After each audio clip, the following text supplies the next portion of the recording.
Hello and welcome to Gardening at 58 North. So in this video I'm going to do a beginner's guide to weeding. So I'll be looking at the different aspects of weeding. First of all, I'll be talking about what is a weed and how to recognise what's a weed and what's a plant. And then I'll talk about different weeding techniques for different types of weeds and how to make sure that once the weeds are taken away that they don't come back. So first of all, what is a weed? So a weed is basically just a plant that's in the wrong place. So a normal nice flower could be a weed, or a really invasive horrible plant that can take over areas can also be a nice garden plant. So it really depends on the person, but there's a few things in general which defines what a weed is. Generally it's something that self-seeds and propagates easily and spreads throughout areas you don't want it, and usually it's something that's not very desirable, so something that doesn't have nice flowers or isn't edible. So what I've got here is the vegetable patch, and I'm going to give you a few examples of some weeds here. And I'll show you some plants which are nearly always weeds no matter where you are. But when it comes to weeds, I won't talk too specifically about all the different types of weeds. The reason being, it depends where you are in the world. You're going to have different species that are going to be weeds for you. One person's weed is another person's flower. For example, dandelions in a lot of the northern hemisphere is a really horrible weed that most people don't like. But in the tropics, people often grow them as nice annuals as they have lovely flowers. So we have here a vegetable plot. One example of a weed which will be a weed nearly anywhere in the garden apart from a lawn is grasses. So grasses are quite a common weed. They're easy to identify as well. They've got lots of long narrow leaves. Grasses are nearly always a weed no matter where you are, and if you have a lawn they sometimes invade from your lawn into your garden bed, so that's a definite weed no matter where you are. But you can have some other weeds that look nice. So here for example we have something called a dead nettle, which has these lovely pink flowers. Now it does look quite nice, but generally it self-seeds, it isn't too showy, and it's normally considered a weed in most places. Then we have more recognisable weeds, such as thistles here, you can see there with the spiky foliage. And we've also got some nettles, some stinging nettles, which if you touch you'll get stung. We also have some garden plants which have escaped. So this here is a shoe fly plant. This has nice flowers, but it's in the wrong place, so therefore it's a weed. And an example of a few other weeds which are actually nice flowers would be these ones over here. Now these self-seed a lot in our own garden. So what we have here are some opium poppies. When they self-seed they don't look as nice as this. This is only what they look like when they're flowering, but they come up. This is what they look like, and so we take them out as a weed. Another example would be borage as well in this garden, for example, and that is up here. It's a nice blue flower, but it self-seeds everywhere, so that's also considered a weed. So that's a quick introduction to weeds. There's some things like the grasses, as I say, it's nearly always a weed, or something like a chickweed, which is this thing down here, which doesn't have any nice flowers, has very small flowers that you can barely see. That's definitely a weed. When it comes to weeding, as I say, it really depends on your preference if it's a weed or not. But one way to tell if it's a weed or not is you can use apps on your phone, such as Google Lens, or there's several different horticultural apps and gardening apps that you can use as well, which will help you identify it using a camera. That can be a big help. Or you can go onto Facebook forums and ask people for advice there if it's a weed or not. But generally, if it's a small plant that's just suddenly appeared out of nowhere and it's surrounding your other nice plants, chances are it probably is a weed, especially if it's going to outcompete your other plants. So now I'm going to go ahead and I'm going to show you how to deal with these weeds and the best way to take them out and make sure they don't come back. So the first type of weeding I'd like to talk about is also probably one of the easiest types of weeding, and that's dealing with very young weeds or ones that are just seedlings starting to come up. So with these, the easiest thing to do is to use a hoe. So if you've got a hoe, you can also use a rake, but a hoe is best. A Dutch hoe is this kind of style of hoe. And what it does is it slices off the roots where the shoots are. So you just run this just below the surface of the soil and it cuts off the roots of the plant from the top half. So that should kill off any seedlings. This doesn't work on larger perennial plants because they have a larger root system. The roots will be underground and the roots will just resprout again. But if they're just young plants, the roots don't have enough energy to resprout and you'll kill the whole plant doing this. And it's best to do this on a hot sunny day because sometimes when you're hoeing, you don't actually cut the roots off. You just pull up the whole plant out the soil. And so when that happens, if it's damp, it will just re-root and grow. But if it's dry, it will lie on the surface, dry out in the sun and die within a few hours. So it's best doing this when it's sunny. And this is the job you want to do regularly, probably once a week in the growing season. You can just quickly hoe over all your beds. This works best in open beds where you've got plenty of space. You can also use this around plants. So for example, we've got some garlic plants here. You can just be careful with the hoe and go around the base of them and make sure you don't damage your plant, and you can just get all those weeds killed easily like that. So it's good for going around big open spaces or areas where you got decent space around the plants, but where it's really tight and confined, you will have to use a different technique. So the next weeding technique I'd like to talk about is hand weeding, and this is generally what you do for larger weeds that are really too big for the hoe to work on, and the ones where you want to remove the weeds completely from the site. When you hoe the weeds, you leave them on the surface, and they're small, it doesn't matter, they dry up and disappear very quickly. But larger weeds you need to actually remove physically by hand. So when they're not too big, you don't have to use any other implements apart from your hands, but what you want to do is you want to make sure you get all of the root possible. So when you select your weed, what you want to do is grab every single leaf that you can. Make sure you got every single leaf held on that weed so that it will pull out, and you want to hold it right down towards the bottom of the weed as well. If you hold it too high up, or if you don't hold all the leaves, what's going to happen is the leaves are going to snap, or the stem will snap, and you'll leave the root behind.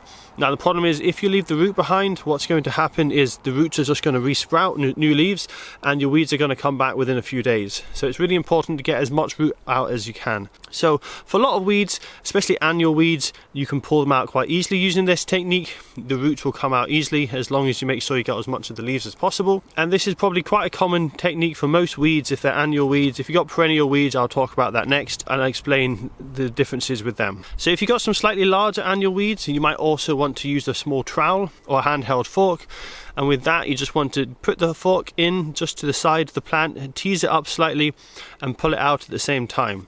And once you've got the roots of the weeds out, you also want to shake off as much soil as possible. You don't want to leave any soil on the roots. The reason being is if you keep doing that, you're going to deplete the soil in your garden, slowly taking away the soil, and the topsoil is the most nutritious part of the soil where all the nutrients are. Also, if you have a compost and you put a lot of weeds into your compost with a lot of soil, it's not going to compost properly, and you're just going to be left with a lot of soil with half-rotten weeds in it instead of a properly rotted compost. So I'd now like to explain how to take out perennial weeds. So a perennial is a plant that comes back year after year, whereas an annual is a plant that only lives for 1 year. So the annual weeds, they don't have big root systems, they don't need to store lots of energy in their roots for next year, so they put most of their energy into their stems, so their root systems are small and they're easy to pull out. But the perennial weeds, because they come back year after year, they have a very big established root system, and so it's much harder to pull the plant out. So this plant here is a dandelion, and this is a very good example of a very difficult to weed perennial weed.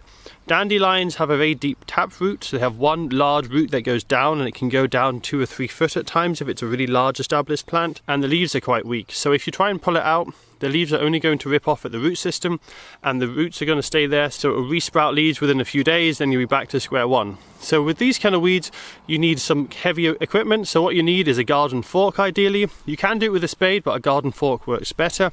And what you want to do is you want to get the garden fork, you want to put it a little bit to the side of the plant. If you put it right next to the plant, what happens is when the fork goes in, it's not going to lift up the part of the soil where the plant is, it's going to lift up the part of the soil to the side of it. So you have to set your fork a little bit back and then lever it up, and you'll know you're in the right position because the whole plant will start to lift slightly. If the soil lifts but the plant doesn't lift, that means it's too shallow, so you need to put your fork in deeper. What you're wanting is the plant to lift as much as the soil does, or even more. When that happens, just rock it up and down a few times, make sure you loosen the roots. Then whilst you're levering your fork down, pull up on the plant at the same time, and then the whole plant should come up nice and easily. You'll get the entire root system, and that will be the whole plant taken out, and so you don't have to worry about it coming back. So there's a second type of perennial weed that needs to be weeded slightly differently. This is the shallow rooted perennial weeds, or the ones that have runners. What they have is very long roots which run out in all directions, and they're along the surface. So they will spread very rapidly, but not normally by seed. They will spread rapidly by their root systems. So a good example of this would be stinging nettles, or this plant here, which is ground elder. So to deal with these, you don't have to dig quite as deep with your fork. It's more of a shallow digging action, and you want to scrape away some of the soil from the surface if you can. You just want to slowly take up the plant from where you can see it, As you pull it up, you have to be very careful to scrape away the soil, and you want to follow the roots as they run off in all directions. Now, some of these surface rooting plants will have roots in all directions, other ones will just have one long line of roots. So it just depends on what weed species you're dealing with. So you just want to, as I say, follow the roots, try and get out as much as you can. Unfortunately, these are quite tricky because although the roots are easier to take out, it's very easy to snap the root, and all it takes is one tiny piece of root to snap off and it will regrow. This is also common in some types of grasses and also in running type bamboos. So if you've got a large section of established weeds, it can be quite difficult to know where to begin. It's a very daunting task to come up to a vegetable plot or a part of your garden and it's just completely full of weeds. You can't see the soil, you don't even know where to begin. With this, it's quite difficult to get going, but I'll give you a few tips. So if you can, find an edge where you haven't got any weeds and start from that edge and then work your way along, systematically taking out every single weed. If you don't have anywhere that's clear to begin with, you'll just have to pick a spot, start digging, try and get a bit of a clearing started, and then once you've got that clearing started, you can then work your way through.